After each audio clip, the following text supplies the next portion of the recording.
Hi guys, चला तर आज बनवूया आंबाड्याची भाजी. तर मी इथे एक जुडी आंबाडा घेतला आहे.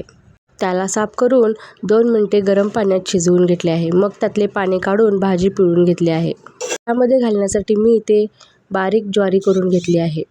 मग एका कढईमध्ये तेल टाकून थोडेसे जिरे, लसूण, हिरवी मिरची आणि बारीक चिरलेला कांदा घालून परतून घेतला आहे. मग त्यामध्ये अर्धा चम्मच हळद घालून तेही मिक्स करून घेतले.